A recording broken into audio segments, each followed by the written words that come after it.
C'est pas facile. Mais c'est normal, c'est pas facile à vivre.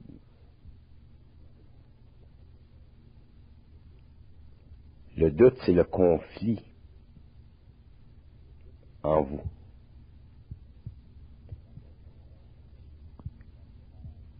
C'est la séparation entre votre esprit et l'esprit universel.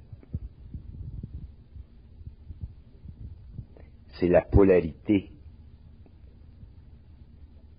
dans votre esprit, créée par vos émotions et vos pensées personnelles.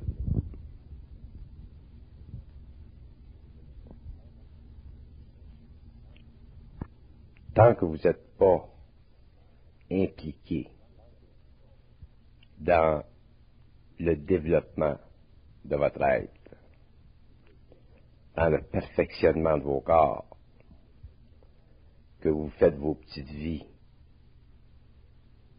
que tout va bien, que vous n'êtes pas aiguillonné par des forces qui pénètrent en vous, vous ne vivez pas le doute. Vous ne savez même pas qu'est-ce que c'est. Mais quand ces forces-là commencent à pénétrer, quand votre mental supérieur commence à s'ouvrir, que vous commencez à vivre vos pensées positives, vos pensées négatives, vos pensées spirituelles, puis vos pensées non spirituelles, c'est là que vous commencez à douter. Puis vous n'avez pas fini. Vous commencez. Quand vous douterez plus, vous serez bien. Vous aurez la tête vide. Il n'y aura plus de polarité.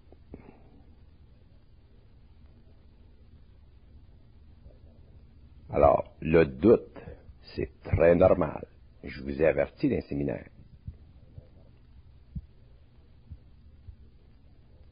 Puis le doute, ça commence pas nécessairement tout de suite après les séminaires. Ça peut commencer 6 mois plus tard, 1 an plus tard. Mais ça vient. Parce que ça fait partie de la transmutation de votre corps mental inférieur. Vous ne pouvez pas arriver à la connaissance sans passer par le doute. C'est impossible.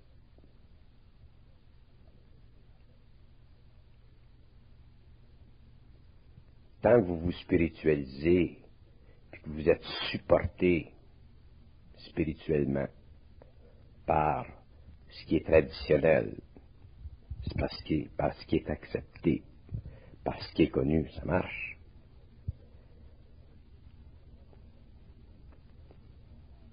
Mais quand vous commencez à sortir des formes, à remettre les formes en question, à remettre tout en question, à voir avec un œil nouveau, avec un esprit nouveau, sans vous attacher à rien, ça devient plus difficile. Il y a un prix à l'individualité, à l'identité, à l'union totale entre l'âme, l'ego et la personnalité. Il y a un prix. C'est le doute. Puis la souffrance du doute,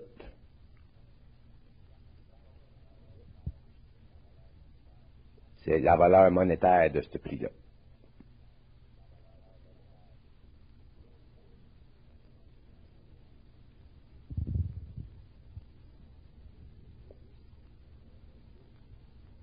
Le doute, c'est très important dans la transmutation du corps mental.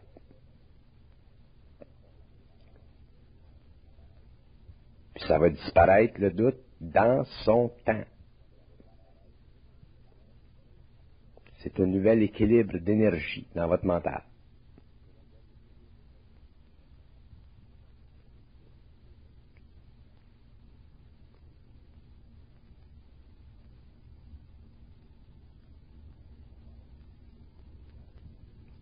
Il y a des formes dans votre esprit. Votre esprit est bourré de formes, bourré d'idées. C'est normal que quand ces forces-là pénètrent, que votre esprit prenne un choc en retour. C'est très normal.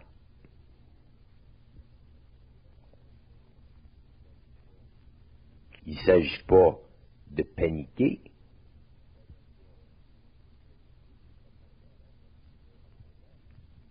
C'est pas plaisant, mais c'est normal.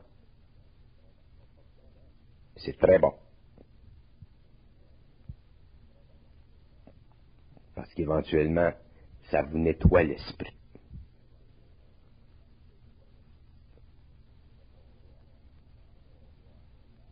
Le combat intérieur, le combat entre ce qui est et ce que vous aimeriez qu'il soit, il faut que vous viviez.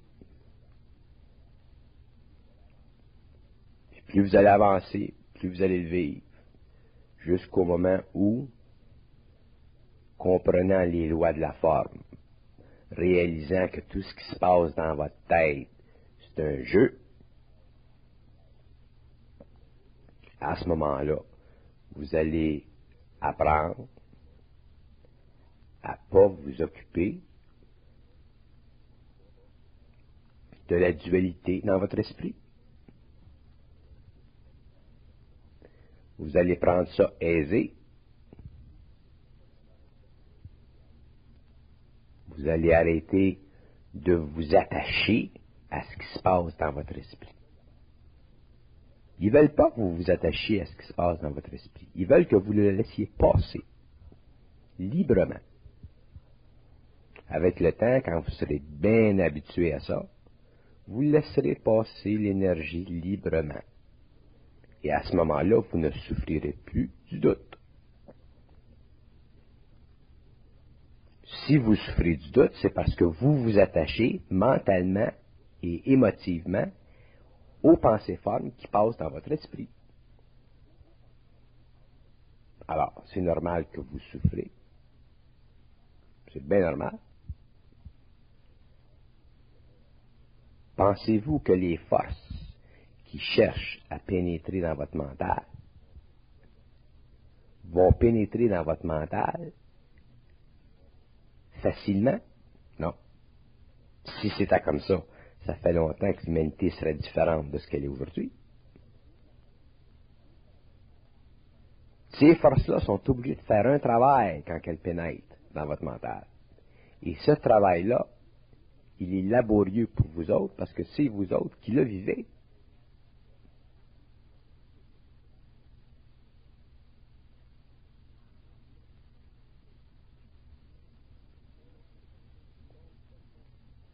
Tout le monde se plaint, dernièrement, du doute. Il trouve ça tough. C'est un bon signe.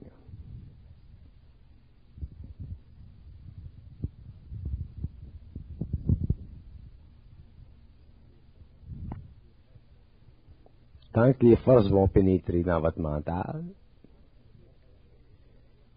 il va se faire un ajustement dans votre corps mental.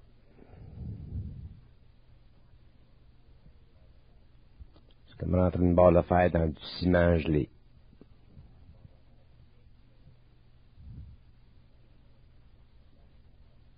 Il faut que le ciment fasse place à barre de fer.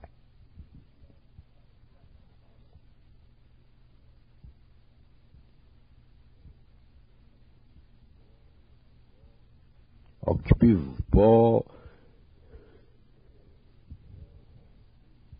de ce que vos pensées soient positives ou négatives. Occupez-vous pas de ça.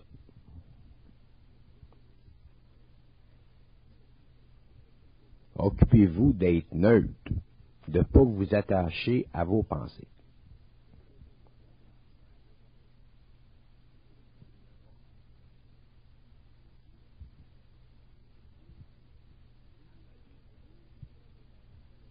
Ceux qui ont des pensées réellement négatives, parce que ces pensées-là viennent d'entités négatives, on va s'occuper de ça. Mais ceux qui ont des pensées négatives, simplement parce que ces pensées-formes-là viennent de l'astral, parce que ces pensées-formes-là sont véhiculées dans leur mental par des forces qui s'occupent de pénétrer dans ce corps-là, il n'y a pas de problème. D'abord, les forces spirituelles vont se servir de tout le matériel dans votre mémoire qu'ils ont besoin pour vous créer des tensions mentales. Les tensions mentales font partie de ce travail-là. C'est normal que vous ayez ces tensions mentales-là. Puis le doute vient de ça. Ils vous connaissent. Ils savent ce qui peut vous créer des tensions. C'est à vous autres d'apprendre une fois pour toutes à ne pas prendre au sérieux ce qui se passe dans votre tête. Tant que vous allez vous prendre au sérieux, ils vont continuer. Jusqu'à temps que, ayant compris la leçon, vous arrêtiez. Puis à ce moment-là, eux autres vont arrêter. Tout le travail qu'ils font et qu'ils feront sur votre corps mental, c'est pour le vider de vos pensées subjectives. Puis il y a un but à ça. Une fois que votre corps mental sera vidé de vos pensées subjectives et personnelles, à ce moment-là, ces pensées-là seront remplacées par des pensées objectives et prépersonnelles. Autrement dit, vous pourrez communiquer avec eux autres.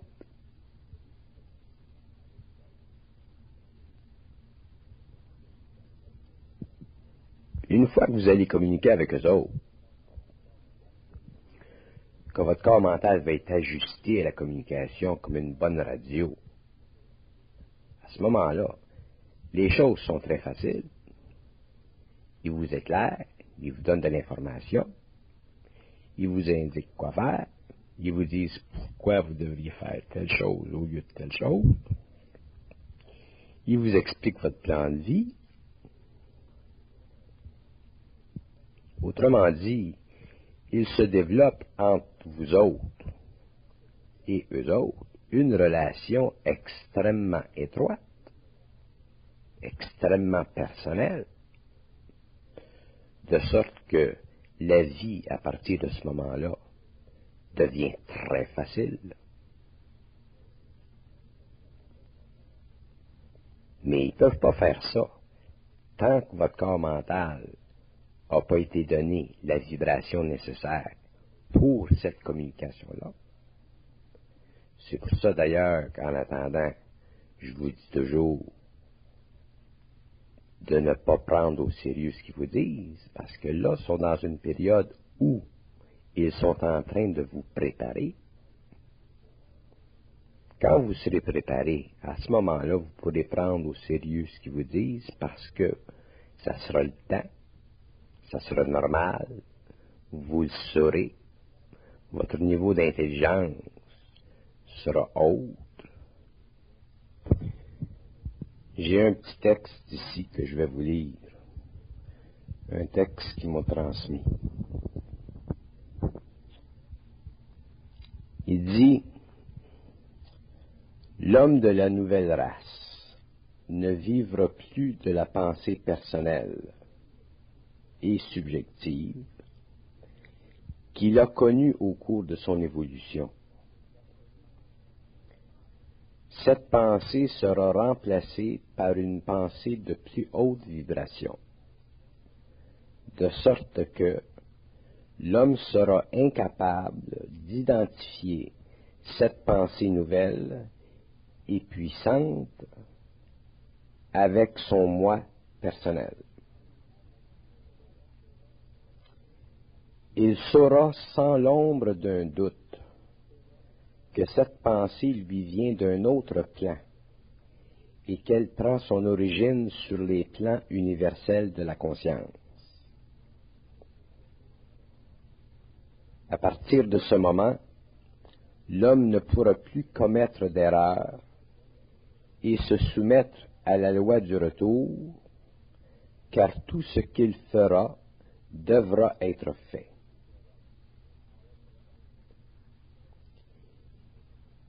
Il dit, cet homme nouveau n'aura plus de problèmes, car les problèmes résultent du fait que l'homme ne sait pas agir dans le cadre de la pensée créée pour lui sur les plans de l'âme. Il pourra disposer de toutes les formes possibles et imaginables de la pensée humaine pour s'élever dans la perfection de l'action à tous les niveaux de son action sociale. L'homme créera alors une société parfaite, dans la mesure de son pouvoir créateur. Voilà pourquoi certains parmi vous vivront pendant quelque temps une période relativement difficile où notre travail se fera de plus en plus sentir. Il continue. La pénétration de nos énergies dans votre mental créera dans ce dernier une sorte de souffrance, car vos pensées subjectives seront de plus en plus éliminées, jusqu'au jour où il vous sera impossible de vivre dans la subjectivité. L'ajusteur de pensée seul peut faire ce travail. C'est pourquoi il vous est dit qu'il n'y a pas d'effort à faire. Il s'agit de bien comprendre ce qui vous arrive afin que vous sachiez que vos états sont naturels et normaux. L'homme n'est pas habitué à vivre cette vie nouvelle et cet état de conscience permanent. Au fur et à mesure que se fait le travail, l'esprit de l'ajusteur pénètre le vôtre et la pénétration n'est pas toujours facile. Il s'agit pour vous de bien reconnaître que c'est l'ajusteur de pensée qui agit en vous. Ce point est essentiel. Une fois que vous en serez sûr, tout sera plus facile et plus simple. Ce n'est pas parce que vous êtes en contact avec nous que votre vie sera facile au début, bien qu'elle puisse l'être, dépendant de vos personnalités. Nous devons changer les vibrations de votre corps mental avant que vous puissiez vous servir de votre nouvelle intelligence. Graduellement, vous comprendrez et tout vous sera facile. N'attendez pas de miracle. Ne vous fiez pas à vos petits désirs personnels.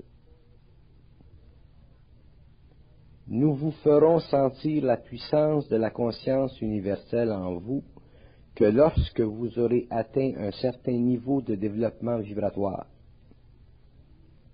Pour nous, l'ego humain doit être uni aux forces de l'âme, et tant que ce travail n'est pas accompli, vous ne devez vous attendre à rien, car ceci est un désir de l'ego.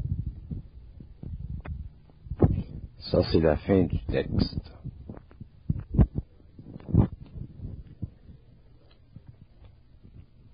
Plus vous êtes fier, plus vous avez une grande intelligence, plus vous avez été conditionné, plus vous êtes avancé en ésotérisme, plus vous pensez que vous avez raison,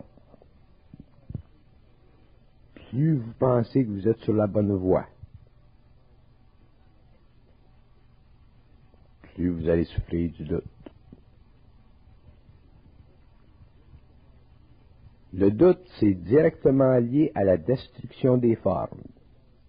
Puis ça va loin, la destruction des formes. Ça va bien plus loin que vous pouvez vous imaginer. Si vous réalisez que l'ego est en sécurité avec ses pensées,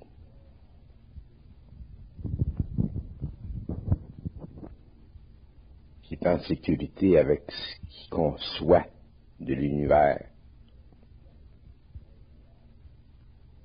c'est très simple de comprendre qu'une fois que tout ça s'est retourné à l'envers, que l'ego se sent déculotté. Quand ils nous disent qu'on doit éventuellement avoir seulement des pensées universelles dans notre tête qui proviennent de la communication entre eux autres et nous autres, c'est évident que tout le reste, ça ne sert plus. C'est justement là que pour nous autres, la situation devient difficile parce que on veut pas lâcher prise, on veut pas laisser tomber des idées qui nous sont chères, qui nous sécurisent de toutes les façons. Puis il y en a en masse de façons. Vous commencez à le comprendre un petit peu. Alors, il faut qu'on en arrive à apprendre une fois pour toutes qu'on ne doit pas se prendre au sérieux.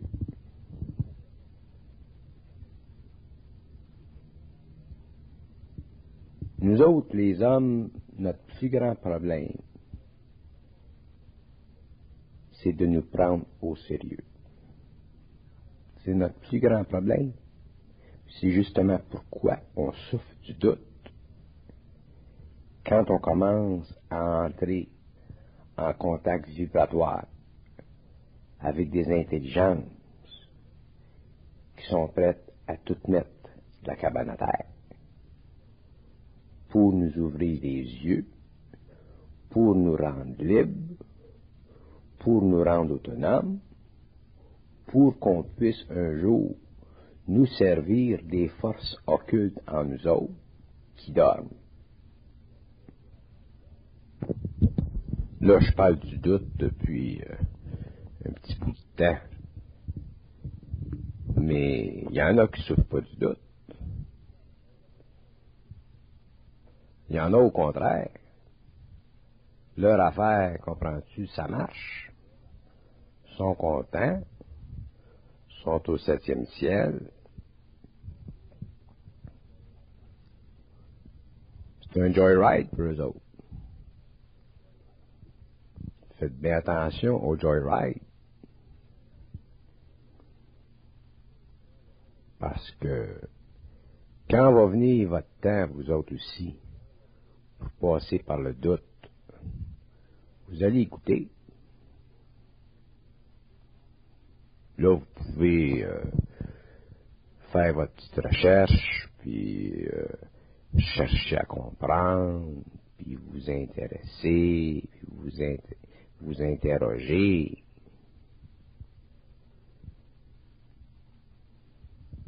Vous pouvez lire. Mais à un moment ou à un autre, tout le matériel que vous absorbez, tout le matériel que vous absorbez et qui vous rend la vie plaisante, à un certain moment, ce matériel-là, il va falloir, eux autres, qu'ils changent de compartiment, qu'ils le mettent en place.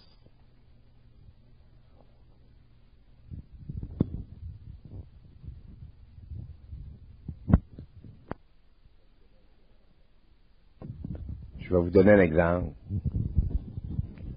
Tout le monde sait que le Christ représente l'amour, le Fils, que l'Esprit représente l'intelligence,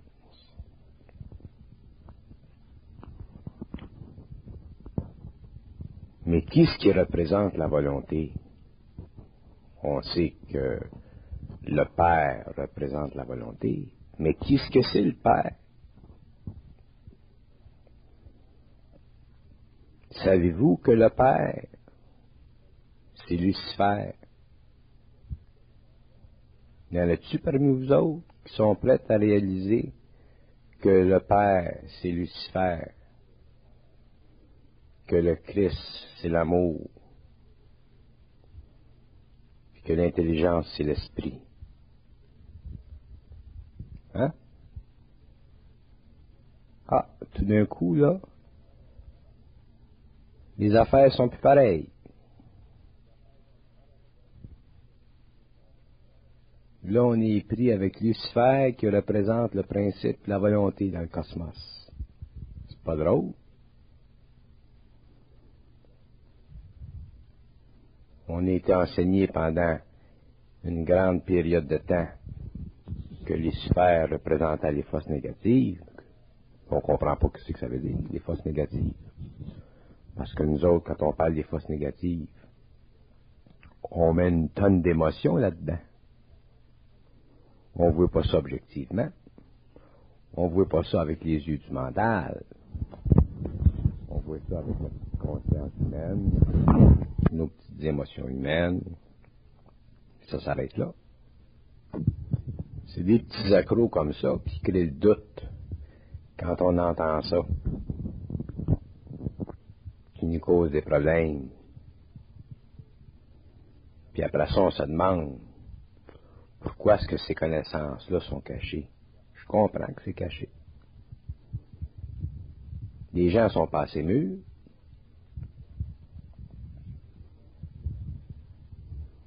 Les gens n'ont pas la capacité encore de vérifier par eux-mêmes la réalité.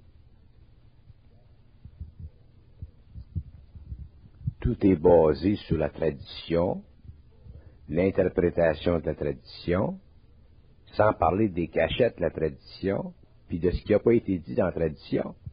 Fait qu'il ne reste plus grand-chose. Puis aussitôt qu'on tombe dans quelque chose, ben, on ferme la porte bien fort, comprends-tu? Puis on veut rien savoir. Parce que là, on commence à avoir la chienne. On commence à avoir peur. Ça coïncide pas avec nos idées. On se ferme les yeux, puis on se bouche les oreilles. Puis on reste là, les pieds bien pognés dans l'aise. Quand l'univers a été créé, il a fallu que quelqu'un s'en occupe.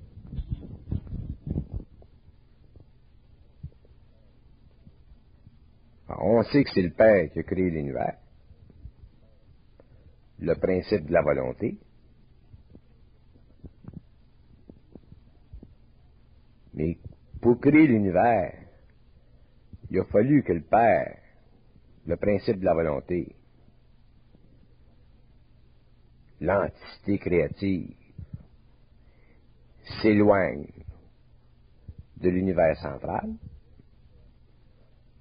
pour explorer les espaces absolus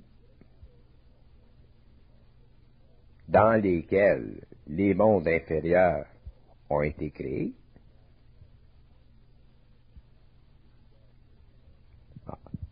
C'est évident que cette entité-là, qui est partie, qui s'est éloignée de l'univers central,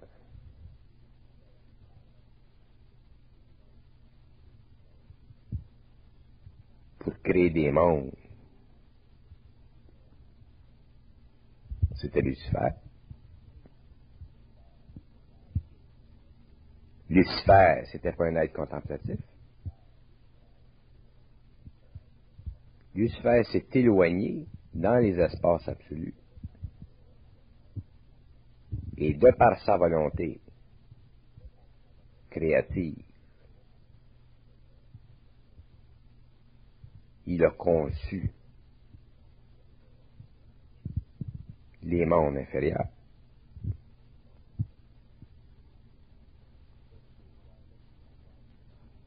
Il ne faut pas toujours voir Lucifer de la façon dont on est habitué à le voir. Sans ça, on ne verra rien. Que Lucifer représente les forces négatives, c'est normal, puisque il avait cessé de contempler pour s'élancer dans les espaces absolus.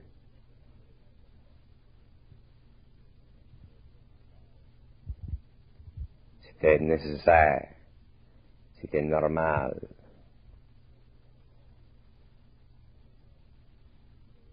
Que ce qu'il créa des mondes inférieurs soit opposé aux forces de lumière qui étaient demeurées en contemplation devant la force, ce que vous appelez Dieu. Si vous voulez comprendre quelque chose concernant l'évolution des mondes, vous allez être obligé à un certain moment d'admettre certaines choses, indépendamment de vos petites émotions, de ce qui vous fait plaisir. Ça, c'est un peu comme le concept de Dieu. Le concept de Dieu, faut qu'il soit situé dans la réalité du mental supérieur, pas en relation avec ce que vous aimeriez, vous autres. Dans l'univers central, il y a 7 alephes. Le terme aleph signifie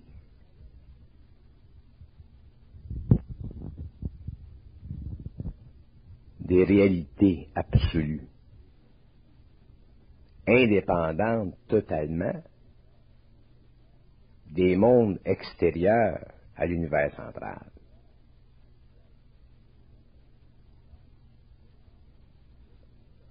Alors, de ces 7 absolus-là, il y en a 4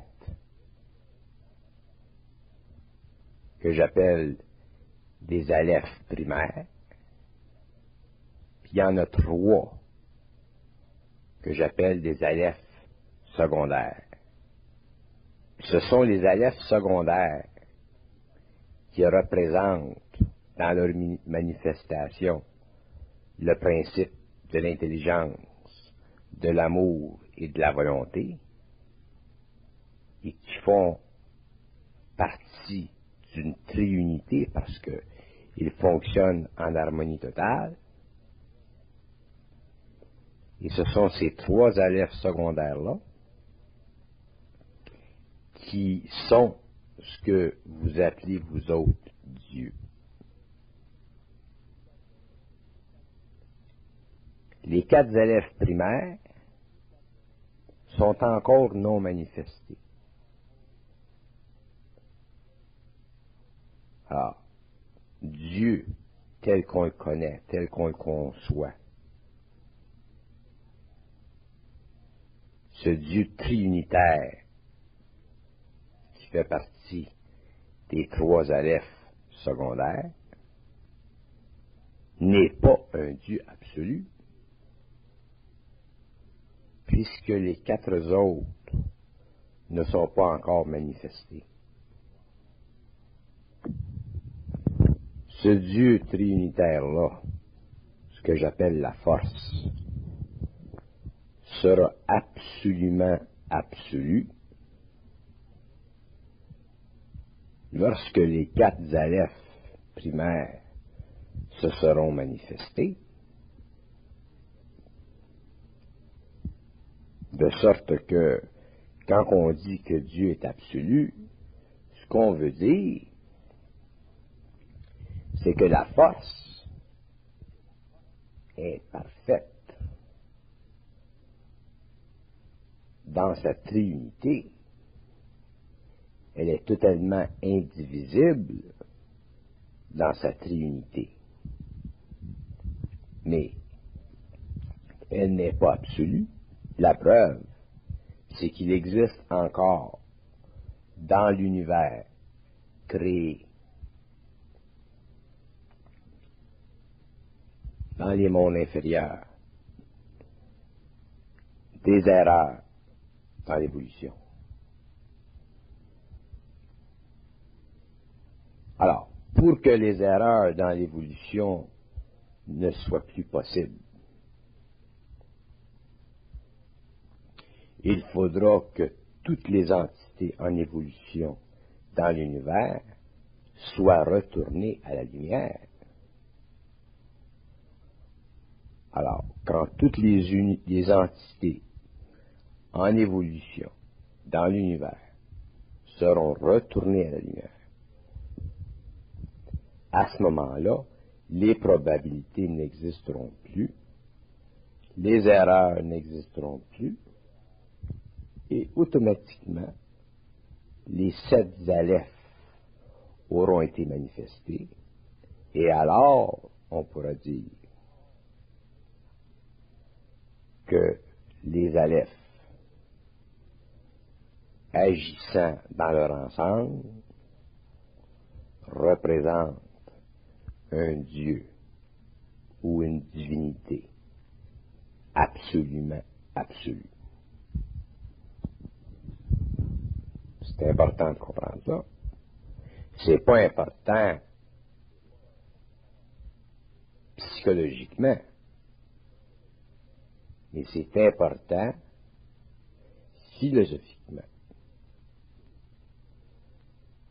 Parce que psychologiquement, pour nous autres, dans notre système, sur notre petite terre bien éloignée, qui n'avons presque aucun recours aux dimensions que ça implique, tout ça. La valeur psychologique de cette réalité-là est beaucoup trop grande pour nos esprits. Mais philosophiquement, ça a de l'importance parce que notre philosophie doit être scientifique au lieu d'être purement spéculative.